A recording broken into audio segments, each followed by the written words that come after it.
আমি মহানগৰীৰ বিভিন্ন প্ৰান্তৰ বান পৰিস্থিতি সন্দৰ্ভত আপোনালোকক জনাই আহিছোঁ। এই মুহূৰ্তত আমি হাতীগাঁৱলৈ লাইভত যাব বিচাৰিছোঁ। আমাৰ সাংবাদিক নাৰায়ণ শইকীয়া আছে।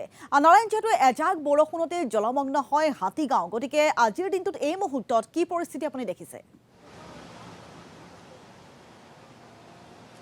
হিমাক্ষী চাওক যে যেতিয়াই বৰষুণ দিয়ে আৰু তেতিয়াই হাতীগাঁও এই যিটো অঞ্চল সিজুবাৰী বিশেষকৈ এই অঞ্চলটো কৃত্ৰিম বানত ডুব যোৱা পৰিলক্ষিত হয়। মই বৰ্তমান সময়ত সামগ্ৰিক পৰিৱেশটো দেখুৱাইছোঁ। চাওক, হাতীগাঁৱৰ এইটো মূল পথ, এই মূল পথটোত বৰ্তমান একাঠু পৰ্যন্ত পানী, আৰু সেই পানীৰ মাজেৰে পানী ফালি ইয়াত যিসমূহ চাৰিচকীয়া দুচকীয়া যিসমূহ বাহন আছে, বাহনসমূহ এতিয়া অহা যোৱা কৰিবলগীয়া হৈছে।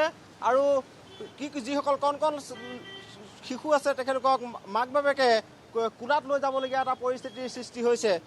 আনফালে যদি চাই, এই যিটো পথ, এই পথটোত ভয়ংকৰ যান জঁটৰ ইতিমধ্যে যান জঁটৰ পৰিৱেশ সৃষ্টি হৈছে।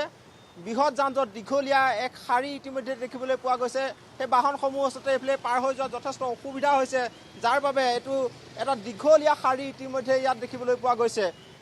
ইয়াৰ যিসমূহ আচলতে সৰু সৰু গলি, এই সৰু সৰু গলিসমূহত ইতিমধ্যে খোজকাঢ়ি যাব পৰা কোনো অৱস্থা নাই। ইয়াত যদি যাবলগীয়া হয় তেনেহ'লে ইয়াত ৰিক্সাৰ সহায় ল'বলগীয়া হৈছে।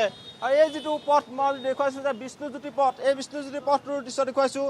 এই পথটোত আপুনি খোজকাঢ়ি যাব নোৱাৰে, এই পথটোত ৰিক্সাৰ বাদে ইয়াত আচলতে চলাচল কৰিব নোৱাৰে। আৰু বিগত কেইবাদিনো এই যিটো অঞ্চল সিজুবাৰী প্ৰাথমিক বিদ্যালয় বন্ধ কৰি ৰাখিবলগীয়া হৈছে।